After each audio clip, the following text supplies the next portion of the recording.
Oke, boleh. Pantun dulu ya. Dibantu cakepnya boleh juga. Boleh Mbak Nabila. banget. Ya, oke. Jalan-jalan ke Waikan. Cakep. Melihat gajah gede bikin gemes. Artinya apa Mbak Desi? Kalau SPM tidak mau kandas, pakai Amanda G biar tuntas. Selamat siang, selamat pagi, selamat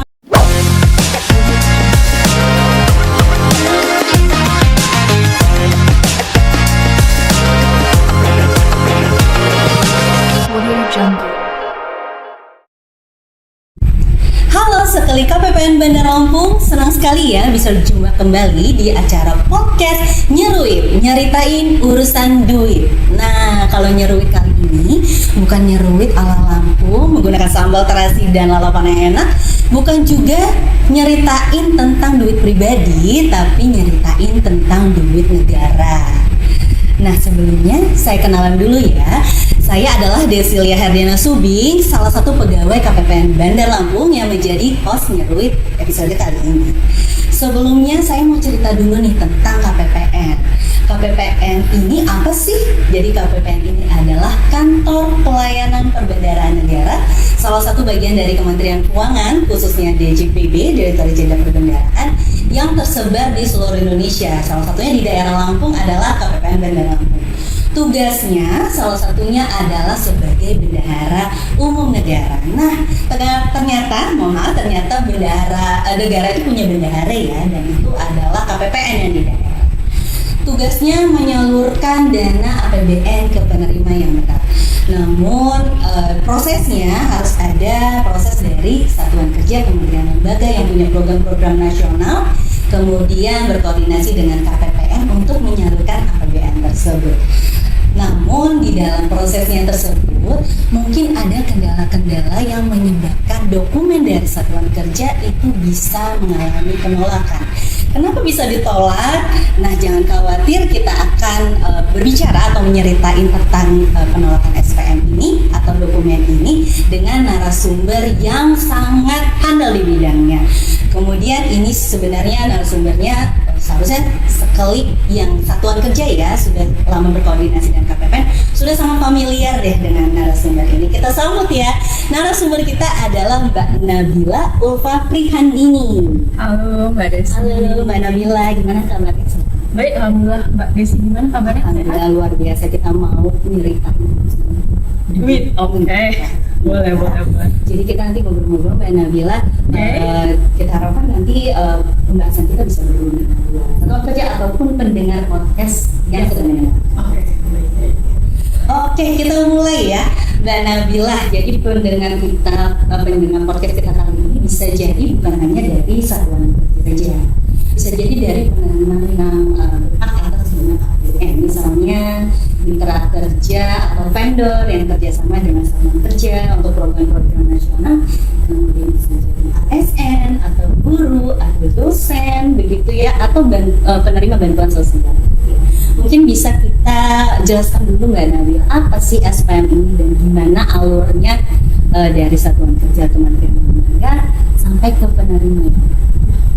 Baik Mbak Desi, ini pertanyaan pertama tapi sudah sangat berat ya. Iya, kenalan dulu. Iya, sekarang langsung ke pertanyaan yang berat gitu kan. Oke. Mungkin sebelum saya masuk ke pengertian SPM ya Mbak Desi, kan diinfokan oleh Mbak Desi bahwa yang menonton ini kan bukan hanya satker ya, bisa dari penerima bantuannya juga, kemudian dari vendor atau pihak ketiga lainnya. Jadi mungkin saya menjelaskan dulu nih Mbak Desi sedikit ya progresnya terkait dengan bagaimana sih pencairan dari KPPN gitu. Jadi sekali gitu kan, kalau di KPPN itu sesuai dengan penjelasan Mbak Desi tadi memang betul bahwa KPPN itu sebagai kuasa hukum ya, terus mencairkan dana. Proses bisnisnya itu sebenarnya kurang lebih dari satker ke KPPN itu mengajukan yang namanya SPP dan juga SPM. Gitu. Kemudian nanti ada proses yang namanya SP2D. Jadi nanti kalau di satker itu fokusnya adalah pembuatan SPP dan juga SPM, kemudian kalau di KPPN itu adalah SP2D. Nah, untuk di satker sendiri Mbak Desi itu melibatkan beberapa pejabat seperti PPK untuk validasi SPP dan juga untuk PPSPM untuk validasi SPM-nya gitu. Jadi memang ada beberapa yang dilibatkan dalam hal untuk pembuatan tersebut gitu. Oke, sekarang kita masuk nih dari sih ke pengertiannya gitu ya. Apa sih sebenarnya SPM itu gitu ya? SPM itu merupakan singkatan dari surat perintah membayar.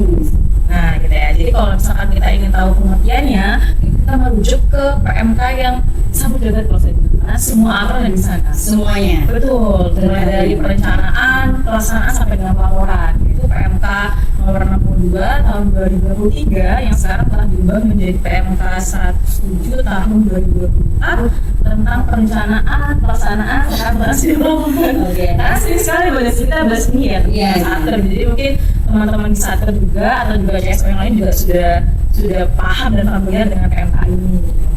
Kalau dari pengertian di PMK ini menjelaskan bahwa SPM itu adalah dokumen yang disampaikan oleh PPSPM kepada KPPN gitu kan ya, untuk pencairan dana berdasarkan atas DIPA atau dokumen yang dibersamakan gitu. Jadi kalau secara sederhananya memang SPM itu adalah dokumen yang disampaikan oleh Satker untuk apa? Untuk pencairan dana kepada KPPN gitu kan, sesuai dengan yang ada di DIPA-nya mereka masing-masing gitu. Nah, fun fact-nya adalah Mbak Desi, SPM itu jenisnya itu ada banyak sekali. Jadi ada SPM gaji, ada SPM sebagian penerima, ada SPM kontrak, ada banyak sekali. Banyak banget. Betul. SPM, surat perintah membayar. Surat betul perintah ya? membayar, betul. Oke, jadi SPM ini dokumen yang disampaikan oleh Satuan Kerja Kementerian Lembaga untuk memerintahkan atau meminta KPPN. Betul, Jadi itu gitu ya. meminta KPPN untuk menyalurkan yang sudah dianggarkan Betul. di awal tahun ini. Oke, jadi SPM itu surat untuk meminta KPPN. Nah, kalau proses pengujian SPM-nya yang dikirimkan saat ke KPPN itu semuanya itu sejauh ini lancar atau ada kendala-kendala nggak? Oke, di dalam baik. proses tersebut? Oke, kalau dibilang sejauh ini lancar atau enggak, maka saya bisa bilang secara umum lancar. Karena memang saat ini itu kan apalagi sebenarnya Satker itu membuat SPP dan juga SPM itu semuanya berbagai aplikasi. Jadi kita punya namanya aplikasi Sakti ya, Sistem Aplikasi Keuangan Tingkat Instansi. Nah, Oke. wow. Tetap agak salah di dalam Iya, gitu ya. boleh. Semoga benar ya. Betul, semoga benar ya. Jadi kita punya aplikasi namanya aplikasi Sakti gitu kan. Nah, itu jadi ketika Satker membuat SPP, SPM tidak perlu lagi mencetak dokumennya gitu. Dibuat di Sakti, dikirim ke Sakti, masuk ke KPPN pun juga lewat Sakti. Jadi secara prosesnya tuh sangat lancar. Sudah elektronik. Sudah elektronik Sudah semua. ada dokumennya. Betul, sudah TTE juga semuanya gitu ya. Nah, tapi mungkin kalau tadi ditanyakan terkait dengan kendala ya, saya mungkin lebih cenderungnya bilangnya dengan tantangan. Jadi kalau misalkan di posisi KPPN Bandar Lampung sendiri itu Mbak Desi, kita memiliki Satker sekitar 260-an. Dengan jumlah tersebut, itu KPPN Bandar Lampung merupakan KPPN yang paling banyak Satkernya di Lampung. Gitu.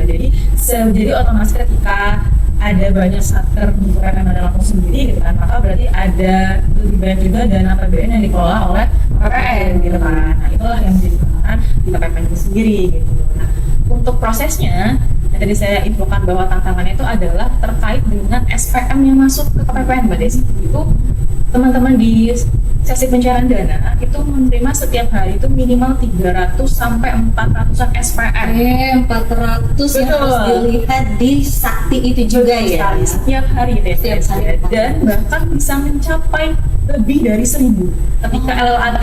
Jadi ketika akhir tahun itu kita bisa menerima hampir 1000 lebih. Karena kebetulan saya pernah di sesi pencairan dana juga Mbak Desi, jadi pernah itu merasakan proses 1000 SPM itu gitu ya. Nah, itu sangat luar biasa gitu. Nah, di sini tantangannya adalah ketika terjadi penolakan SPM. Nah, kalau misalkan memang ada penolakan SPM, itu kan prosesnya adalah KPPN mengembalikan SPM-nya ke Satker, Satker memperbaiki, dan kemudian dikirimkan kembali ke KPPN gitu. Masalahnya adalah ketika ada SPM yang terjadi penolakan secara berkali-kali gitu. Nah, itu kan berarti akhirnya prosesnya akan lebih panjang, baik Satker maupun KPPN akan memproses ibaratnya 2 kali. Dua gitu ya, kali, Mbak Desi, ya. betul. Nah, itu Jadi waktunya akhirnya lebih banyak. betul, waktunya lebih banyak, pembayaran pun juga akhirnya jadinya lebih panjang.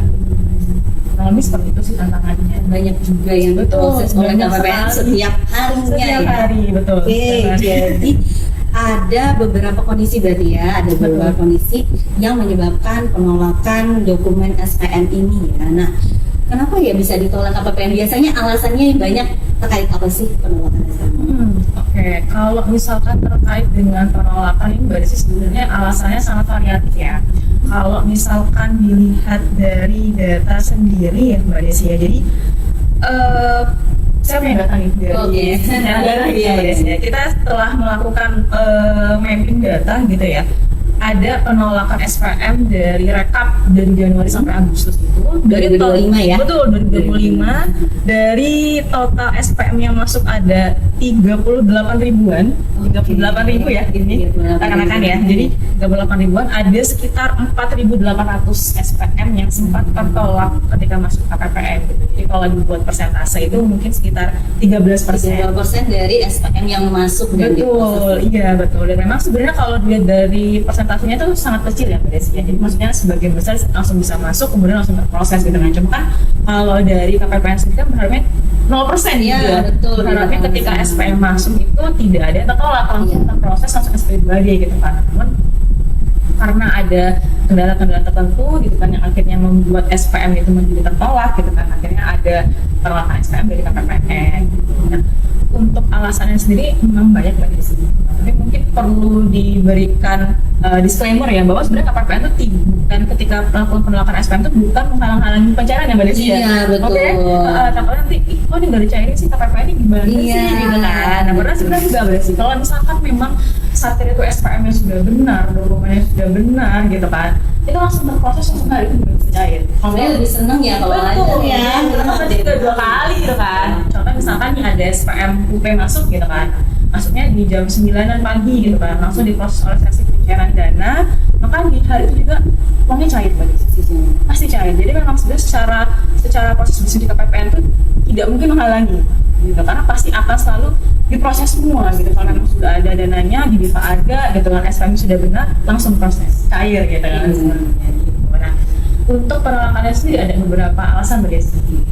biasanya apa nih gitu Ya, yang paling pertama sebenarnya ini menurut saya bisa dimitigasi ya, cuma paling sering terjadi yaitu kesalahan dokumen. Kesalahan dokumen itu dalam artian adalah salah uraian, contoh. Salah uraian. Jadi di SPM itu ada uraiannya ya. Betul, jadi di SPM itu ketika kita membuat SPM itu ada uraiannya. Contoh misalkan nih Mbak Desi ingin lakukan pembelian motor untuk dinas ya. Dinas ya. Kan biasanya masuk ke belanja modal ya. Biasanya kan nanti di uraian SPM itu akan meminta keterangan pembayaran jenis belanjanya apa gitu kan. Kadang satker ada yang salah tuh, ini kurang tuh ini ya. Jadi kode akunnya 53 itu kan kode akun belanja modal, tapi disebutnya menjadi pembayaran belanja barang. Kan tidak sesuai kan Mbak Desi ketika dikoreksi loh, ini kok akunnya 53 sekian tapi uraiannya belanja barang nih. Nah itu akhirnya menjadi penolakan SPM. Itu penting juga ya. Betul, Karena penting. sudah ada aturannya juga ya. Betul, iya Mbak Desi. Jadi kita sebenarnya KPPN itu bukan hanya mencairkan saja, tapi juga harus memastikan bahwa itu memang benar sesuai dengan Yang benar juga sesuai dengan tujuannya. Betul banget. Dan contoh lagi Mbak Desi, misalkan ada SPM gaji induk ya, SPM gaji induk gitu kan, kita biasanya meminta uraian yaitu jumlah orang yang mendapatkan gaji itu berapa. Oh iya. Gitu ya. Misalkan Benar ini. 100 orang gitu kan. Nah itu biasanya selain ada SPM itu kan kita ada lampiran pendukung Mbak Desi gitu ya.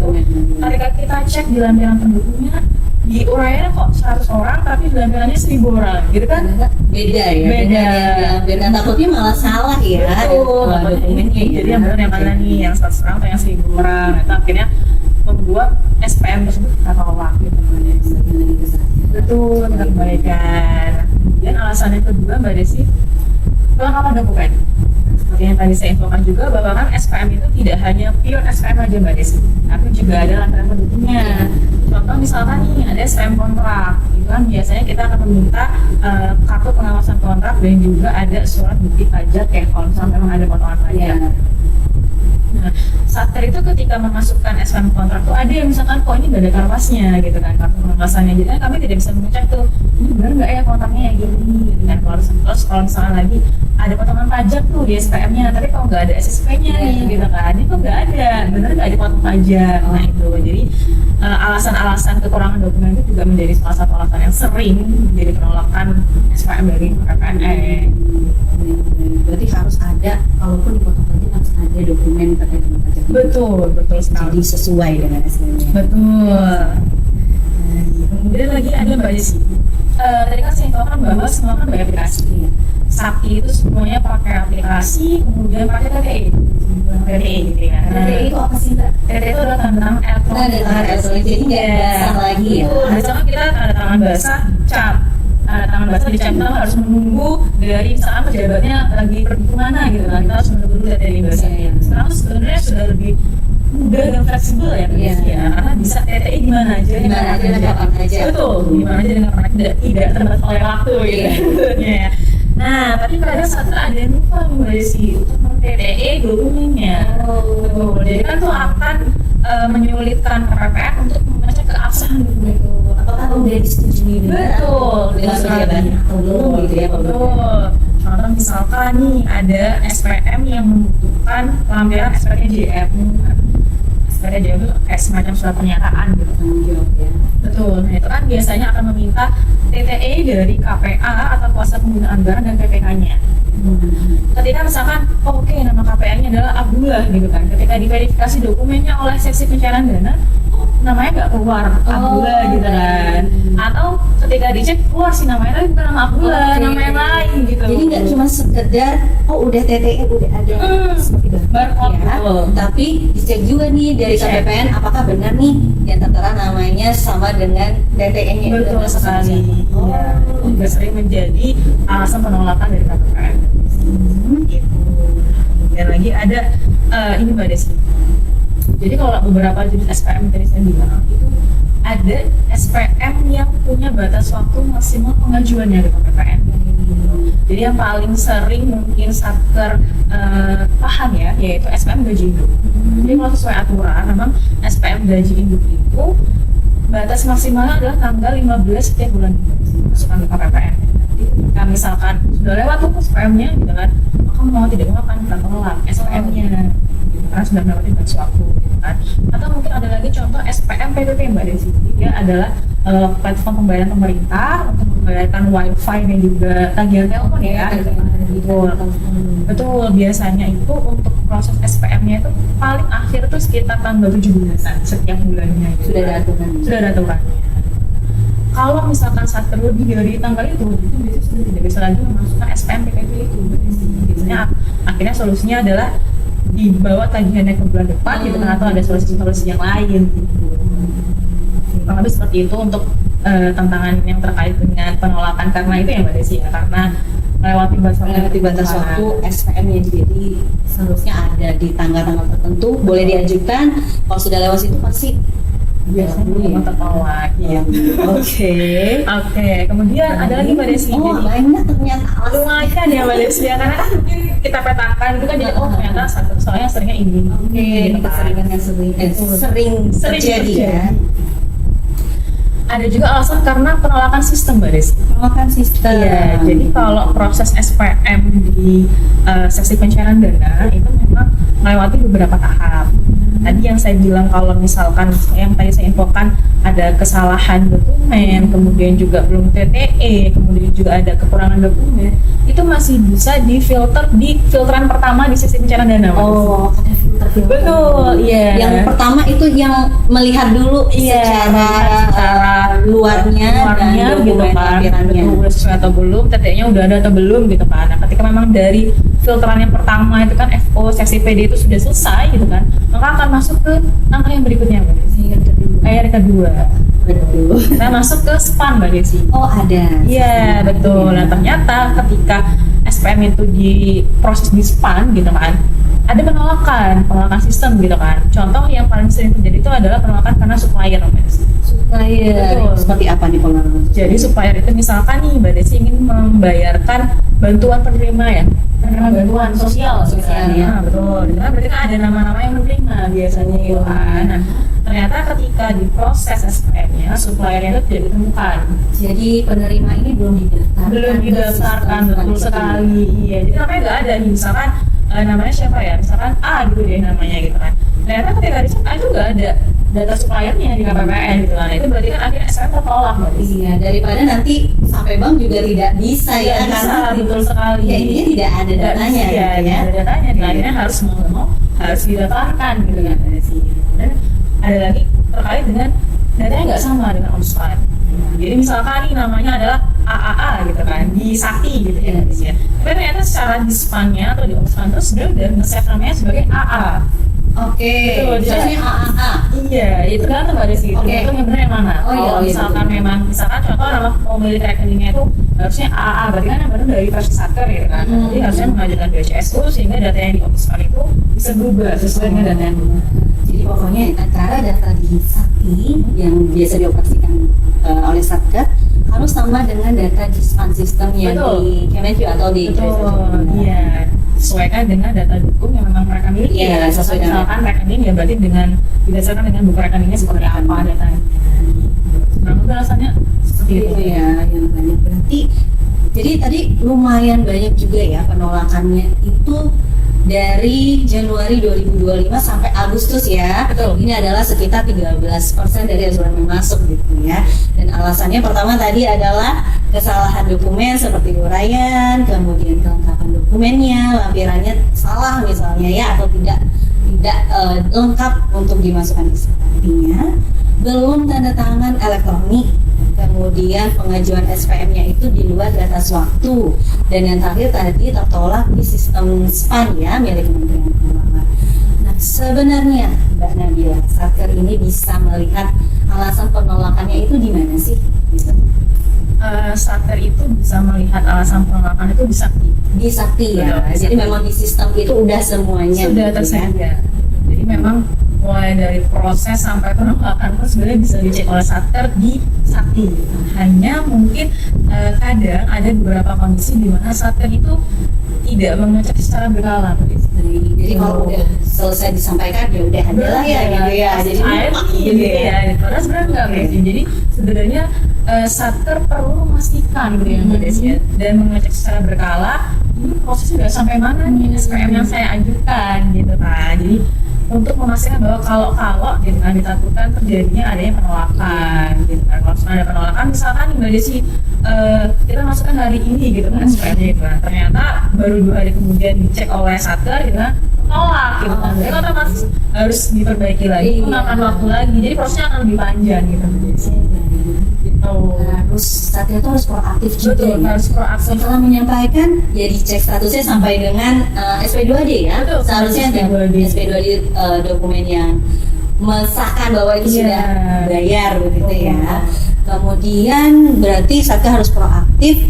Kalau misalnya ada penolakan berarti harus dilakukan sama atau bagaimana ya?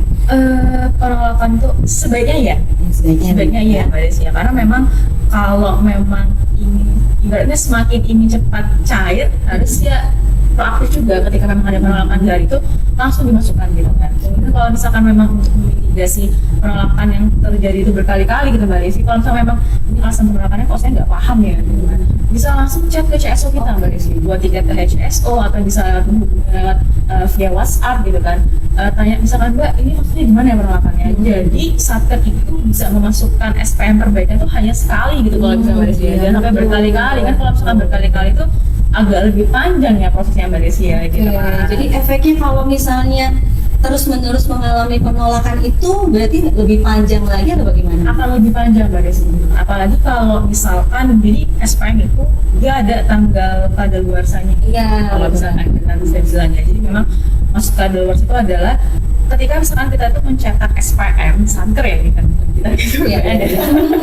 Satker mencetak SPM gitu kan kalau tanggal 21 Agustus 21 Agustus gitu ya, maka masa kadaluarsa itu adalah 2 HK sekitar tanggal cetak SPM itu 2 hari kerja. betul, 2 hari kerja betul, jadi tanggal 21, 22, dan 23 gitu.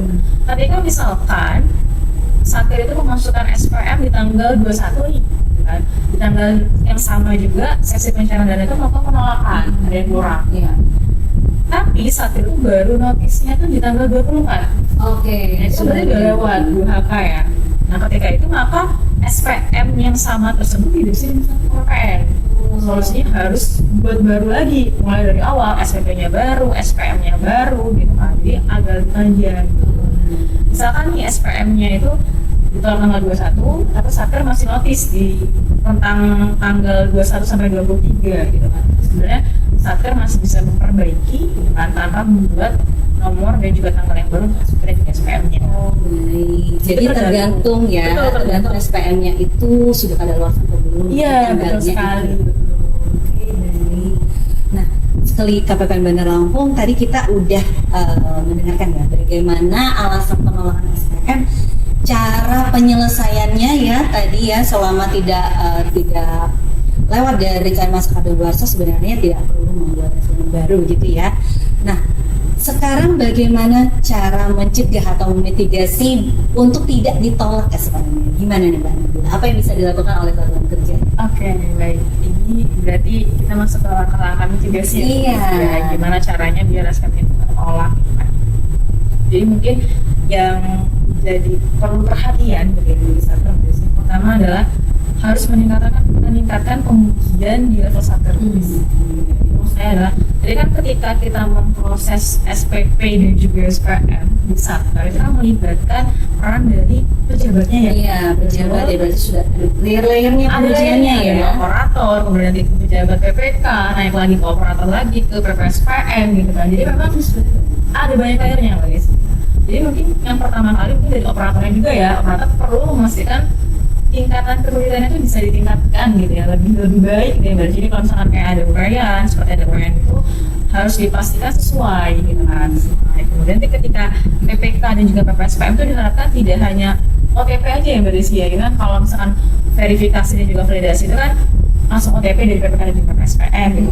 Tapi perlu juga dari pejabat tersebut mengkoreksi, memverifikasi, menguji terkait dengan apakah SPM yang diajukan, SPP yang diajukan itu sudah sesuai dengan bukti tagihnya kah, terus datanya apakah sudah sesuai dengan bukti ibunya kah, gitu kan. Nah itu perlu dipastikan di level satker. Jadi Sampai kelampiran aja sebenarnya bisa dilihat dari bisa pejabat dilihat tinggi juga ya. betul, Sebenarnya yang betul. sebelum Uraian pun juga bisa dilihat. Bisa dilihat, ya. Uraian, kemudian kelengkapan dokumen, kemudian TTE-nya juga bisa dilihat ini udah TTE atau belum ya. Nanti sebenarnya dari satker bisa dilihat. Oke baik, kemudian ada lagi. Ini banyak ya, sampai melihat catatan. Jadi kita lupa, aku lupa gitu kan biar menginfokan ke satu tuh udah full Iya. semuanya gitu ya Mbak ya. Oke, jadi kemudian yang kedua adalah ketika misalkan dokumen atau SPM itu dimasukkan gitu kan ke operator, pastikan sudah lengkap. Seperti yang tadi saya infokan bahwa kan memang sudah diuji nih oleh Iya. pejabatnya gitu kan, PPK dan juga PPSPM gitu kan. Pastikan kembali sebelum OTP terakhir masuk ke KPPN itu dokumennya lengkap.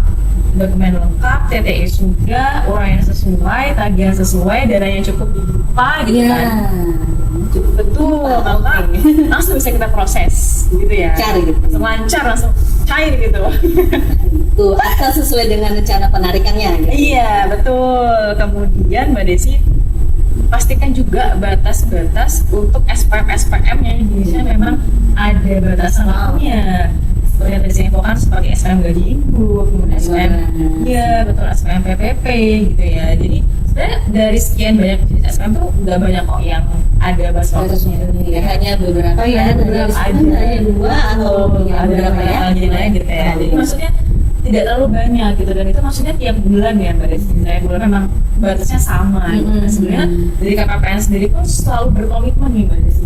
Jadi setiap bulan KPPN tidak henti-hentinya mengingatkan. Jadi kami punya yang namanya grup WhatsApp juga dengan satker. Kemudian juga di situ kami juga ada Siber 017 itu pusat informasinya KPPN. Jadi kalau misalnya ada yang misalkan ada penyesuaian, kemudian juga ada batas-batas waktu gitu kan, biasanya akan kami sampaikan di WhatsApp itu. Diingatkan ya, Diingatkan. seharusnya ya dengan diingatkan dan apalagi rutin setiap bulannya itu setiap tidak bulan Mbak tidak Desi. melewati Betul, bahkan di tanggal 13-14 mohon izin kepada Bapak Ibu satker ini belum mengajukan gaji induk. Jadi kami sangat peduli sekali Iya, gitu kan. betul. Karena kan pencarian itu kan perlu tepat waktu ya Mbak Desi ya gitu kan. Nah betul sekali. Jadi mohon jadi satker juga harus memastikan gitu kan. Kalau bisa ditulis di komputernya ya Mbak Desi ya. reminder Tanggal 15 jangan lupa SPM gaji gitu kan, dimasukkan terakhir gitu kan. Nah, kemudian lagi Mbak Desi ada nih, saya nyatok sedikit lah ya. nggak apa-apa biar jelas-jelasnya Iya, pendengarnya. takutnya salah gitu ya, saya menyampaikan takut nih gitu kan. Terkait dengan penolakan sistem nih Mbak Desi ya. Kan tadi kan saya bilang sering sekali tentang supplier ya gitu kan. Jadi data penerimanya ya. data penerima, betul. Jadi mohon kepada satker juga ketika misalkan memang ada data-data penerima gitu yang berarti seperti pegawai atau penerima bantuan ya, biasanya kayak bansos atau bos gitu kan. Mohon agar dipastikan suppliernya itu sudah didaftarkan ke PPN. Daftarin dulu, baru ajukan SPM-nya Daftarkan ya. supplier, ajukan SPM. Nah, jadi alurnya daftarin Jadi slogan ya.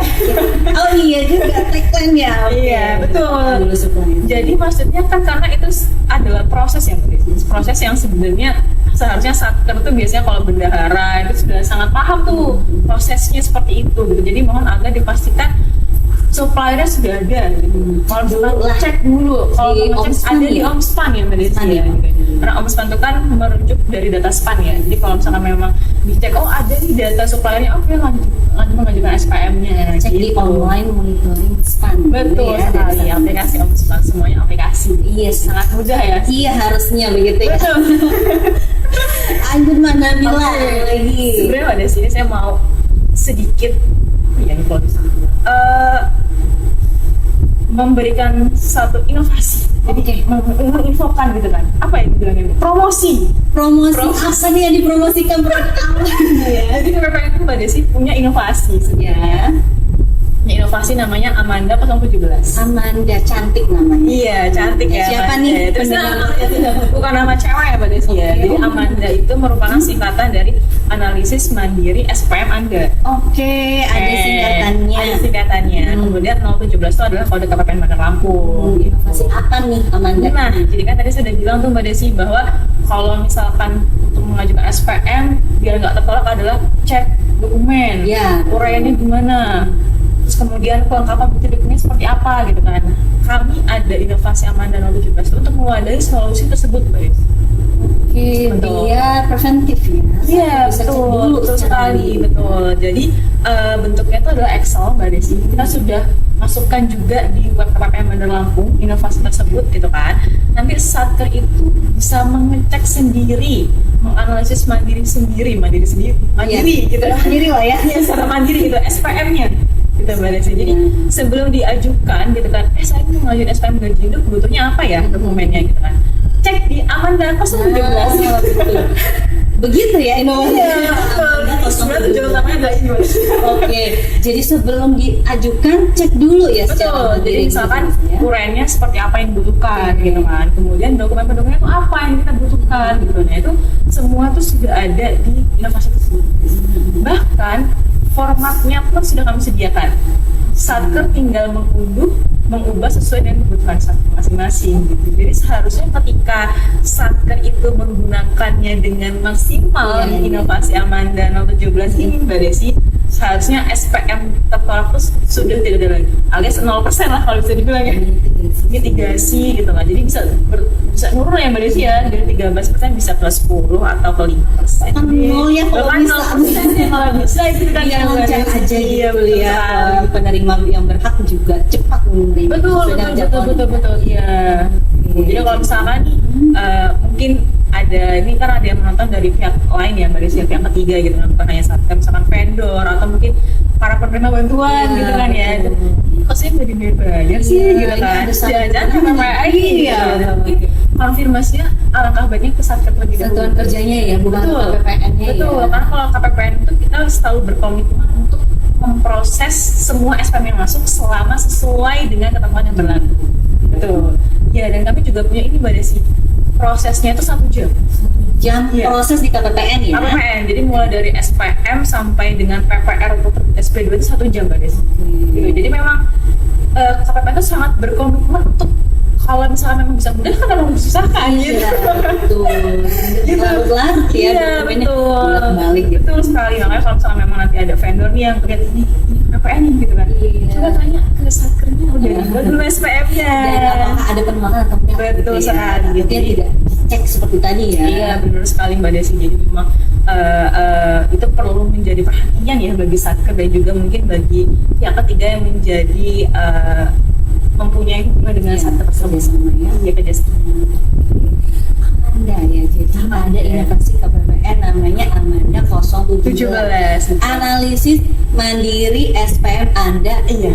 KPPN Bandar Lampung. KPPN Bandar Lampung. Jadi ini bisa di download ya atau diunduh di website KPPN ada ya? Betul. Jadi ketika Mbak Desi langsung masuk, misalkan tulis KPPN Bandar Lampung itu di Google ya. Google ya. Iya, oke, boleh. Tempat pencarian gitu. Tempat pencarian, laman pencarian gitu. Iya, search engine gitu ya. Nah, nanti akan langsung muncul di halaman awal tuh Amanda 017. Oh, oke, mau dicoba nih. Silahkan dicoba aja ya. Atau misalnya perlu ada link khusus, tautan khusus begitu atau alamat ini ada di djpb.kemenq.go.id/garis miring KPPN garis miring Bandar Lampung. Oke, Gitu ya. Bener ya nih kayaknya bener nih. Ini udah belajar dari research ya, Mbak Desi ya. Belajar, kita langsung search. Oke. Jadi itu semua adalah pembahasan terkait dengan SPM yang SPM. ditolak gitu ya, atau dibalikan kembali ketentuan kerjanya. Itu ada seluruh pembahasan yang menurut saya ini udah seharusnya sudah mencakup semua yang perlu ditahu gitu ya. Karena saya dengar nih kalau misalkan ini ada yang belum tersampaikan gitu ya Mas. Semoga tidak ada, kalaupun ada nanti bisa hubungi CS atau Boleh, atau CS lainnya juga yang selalu tanggap ya. Betul. Kita punya 4 CSO di KPPN. Nah, 4 CSO kurang apa lagi? Kurang apa lagi? Kalau ada penolakan atau hal-hal yang berhubungan dengan perbendaharaan bisa Iya. di CSO ya. Iya, boleh. Nah, lengkap sekali mitigasi, penyelesaiannya juga seperti apa, alasannya seperti apa sudah sangat lengkap. Terima kasih Mbak Nabila. Sama-sama Mbak Sudah Desi, terima kasih juga. nggak minum juga nih menjelaskan. Nggak minum juga. Oke, semoga Mbak Nabila nggak bosan-bosan ya nanti mengedukasi para satuan kerja juga, koordinasi dengan satuan kerja juga ya. Iya. Terima kasih Mbak Nabila sudah bersedia di mengundang saya di podcast Oke, ini agak karena yang ini sukses kayaknya selanjutnya Mbak Nabila gantian ya sama yang lain. Kita akan bahas banyak lagi terkait dengan perbendaharaan ataupun proses yang ada di KPPN. Terima kasih Mbak Nabila. sama-sama Mbak Desi, terima kasih. Oke, sekali tetap jaga integritas ya. KPPN itu anti gratifikasi, tidak menolak segala bentuk gratifikasi karena layanan kami adalah Rp0 dan sekali KPPN Bandar Lampung. Boleh dong follow media sosial kami di Facebook dan Instagram dengan akun KPPN. Mohon maaf saya ini agak lupa nih.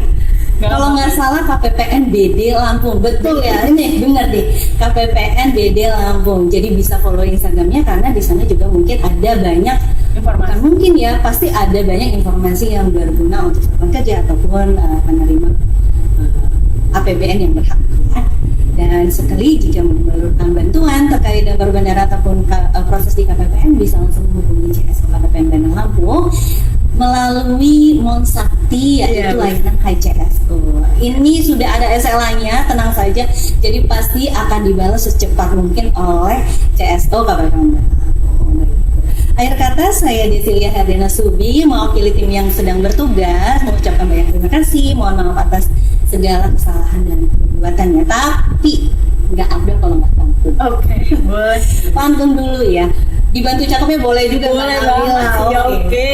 Jalan-jalan ke Waikan. Cakep. Lihat gajah gede bikin gemas. Artinya apa Mbak Desi? Kalau SPM tidak mau kandas, pakai Amanda G biar tuntas. Selamat siang, selamat pagi, selamat malam. Terima kasih telah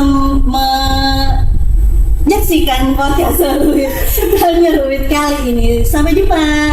Terima kasih.